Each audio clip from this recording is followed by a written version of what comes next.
তুমি কি লক্ষ্য করেছ যে আজকাল ডেটিং কতটা বদলে গেছে? নারীরা আর শুধু অপেক্ষা করে না। তারা সবসময় একজন পুরুষের কাছ থেকে প্রথম পদক্ষেপ নেওয়ার আশা করে না। বিপরীতে তাদের অনেকেই এমন কিছু করে যা তাদের দাদিদের অবাক করে দেয়, কেবল কারণ পুরুষরা কাছে আসা বন্ধ করে দিয়েছে। কিন্তু এমন নয় যে মহিলারা আর অনুসরণ করতে চায় না। তারা এখনও মনোযোগ, অনুসরণ, নেতৃত্বদানকারী একজন পুরুষের জন্য আকাঙ্ক্ষা করে। পুরুষরা যখন পদক্ষেপ নেয় না তখনই মহিলারা মানিয়ে নেয়। এবং ঠিক কিভাবে আপনাকে অবাক করে দিতে পারে। আজ আমি নারী মনোবিজ্ঞানের লুকানো পরিবর্তনগুলি প্রকাশ করব, সূক্ষ্ম এবং এত সূক্ষ্ম নয়, যা পুরুষরা উদ্যোগ নেওয়া বন্ধ করে দেওয়ার কারণে উদ্ভূত হয়েছে।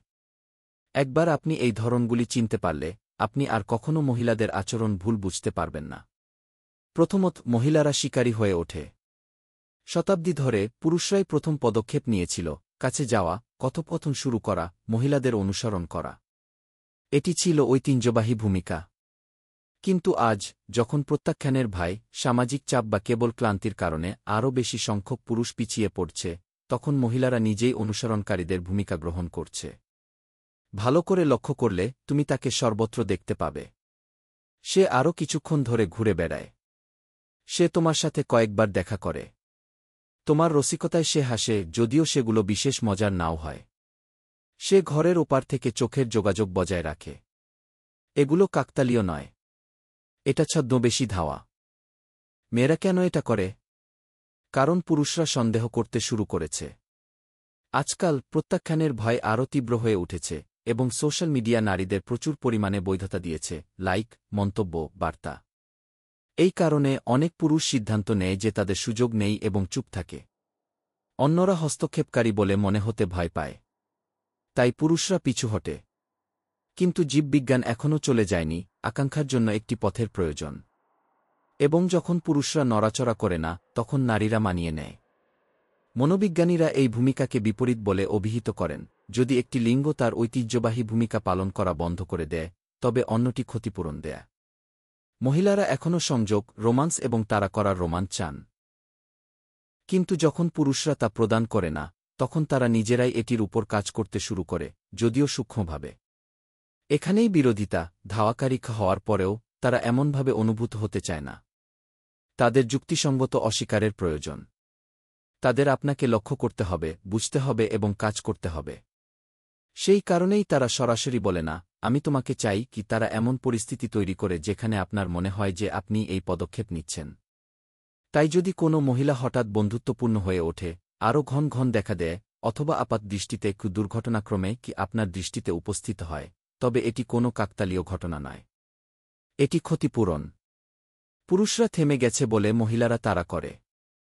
কিন্তু সত্য হল, মহিলারা সেই পুরুষদের সম্মান করে না যারা কখনো পদক্ষেপ নেয় না।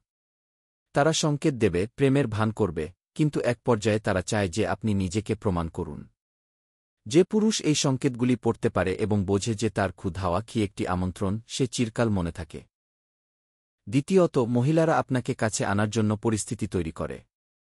যদি সে ক্রমাগত দুর্ঘটনাক্রমে কাছাকাছি উপস্থিত হয়, তবে এটি ভাগ্য নয়, বরং কৌশল। আজকাল নারী মনস্তত্ত্বের একটি বড় পরিবর্তন হল, যখন কোনো পুরুষ প্রথম পদক্ষেপ নেয় না, তখন মহিলারা কিভাবে মুখোমুখি হন। প্রচুর খালি আসন সহ একটি ক্যাফেতে তিনি আপনার পাশে বসেন।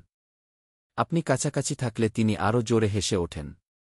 তিনি এমন কিছু করার জন্য সাহায্য চান যা তিনি নিজে সহজেই করতে পারেন। এগুলি কাকতালীয় নয়। এগুলি ইচ্ছাকৃত সংকেত। কেন? কারণ পুরুষদের মতো মহিলারাও সংযোগ কামনা করেন। কিন্তু যদি কোনো পুরুষ কাছে না আসে, তবে তারা উদ্যোগ নেয়, কেবল সরাসরি নয়। কাছে যাওয়ার পরিবর্তে তারা আপনাকে তা করার জন্য অজুহাত তৈরি করে। মনোবিজ্ঞানীরা এই সংকেতকে প্রশস্তকরণ বলে।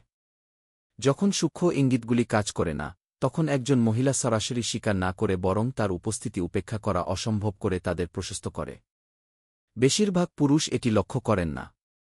তারা মনে করেন এটি একটি কাকতালীয়, অথবা তারা ভুল করতে ভয় পান। তবে মনে রাখবেন, একজন মহিলা এমন লোকেদের উপর শক্তি অপচয় করেন না যাদের প্রতি তার আগ্রহ নেই। যদি তিনি এমন পরিস্থিতি তৈরি করেন যেখানে আপনি দেখা করেন, তবে তিনি আপনাকে একটি সুযোগ দিচ্ছেন।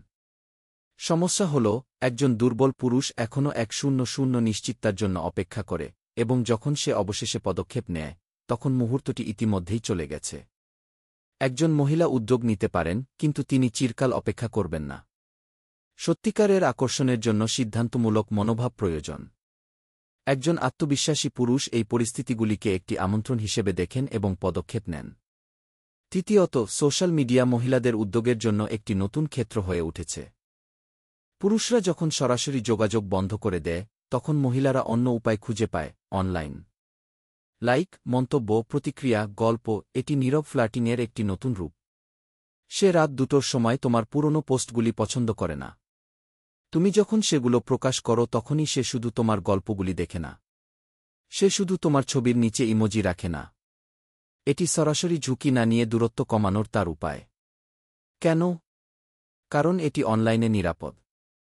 সে নিজেকে প্রকাশ না করেই আগ্রহ দেখাতে পারে। এটি পরোক্ষ উদ্যোগের একটি রূপ, ছোট, অনস্বীকার্য অঙ্গভঙ্গি যা একটি উদ্দেশ্য গোপন করে। তার জগতে একটি লাইক কেবল একটি লাইক নয়। এটি একটি আমন্ত্রণ। বেশিরভাগ পুরুষই এটাকে দেখে না, এটাকে একটা অপ্রত্যাশিত ঘটনা বলে মনে করে। কিন্তু যে মানুষটা বোঝে সে বুঝতে পারে যে তার ডিজিটাল পদচিহ্নের পিছনে আগ্রহ আছে, এবং সে আলাদা হয়ে ওঠে। সে কেবল যোগাযোগ করে না, সে আপনাকে আরও কাছে ডাকে, কেবল শব্দ দিয়ে নয়। চতুর্থত, মহিলারা সাহসী হয়ে উঠছে। তারা আগে সূক্ষ্মভাবে আচরণ করত, সঠিক মুহূর্তে এক নজর, একটি হাসি। কিন্তু এখন, যখন পুরুষরা প্রায়শই শুরু করা এড়িয়ে চলে, তখন কিছু মহিলা এমন কিছু করে যা তারা আগে সাহস করত না। সে সরাসরি আপনার নম্বর চাইতে পারে। বলুন, চলো আড্ডা দেই কি, অথবা এমনকি প্রথমে আপনাকে স্পর্শ করে। এটি আর ব্যতিক্রম নয়। কেন? কারণ অপেক্ষা করা আর কাজ করে না। মনোবিজ্ঞানীরা এটিকে ক্ষতিপূরণমূলক দ্বিধা বলে। যখন একজন অভিনয় বন্ধ করে দেয়, তখন অন্যজন দায়িত্ব নেয়। একজন মহিলা হয়তো পদক্ষেপ নিতে পারে, কিন্তু সে সেই ভূমিকায় থাকতে চায় না। সে আপনার শিথিলতা গ্রহণের জন্য অপেক্ষা করছে। তার সাহসের পরে যদি আপনি দ্বিধা করেন, তাহলে আপনি গতি এবং সম্মান হারাবেন। একজন প্রকৃত পুরুষ তার উদ্যোগে ভয় পান না। সে এটাকে একটা আমন্ত্রণ হিসেবে দেখে এবং শান্তভাবে নেতৃত্বের ভূমিকায় পা রাখে, যার জন্য সে শুরু থেকেই অপেক্ষা করে আসছে। পঞ্চম, হতাশা থেকে নারীরা তাদের মান কমিয়ে দেয়। অপ্রীতিকর সত্য হল, পুরুষরা যখন কাছে আসা বন্ধ করে দেয়, তখন নারীরা চিরকাল অপেক্ষা করে না। অনেকেই কমের জন্য স্থির হতে শুরু করে, কারণ তারা কম চায় না, বরং পুরুষের কাজ করার জন্য অপেক্ষা করতে করতে ক্লান্ত হয়ে পড়ে। এই কারণেই সবচেয়ে আকর্ষণীয় নারীরাও মাঝে মাঝে তাদের স্তরের নিচের পুরুষদের বেছে নেয়, কেবল কারণ সেই পুরুষরা পদক্ষেপ নিয়েছে।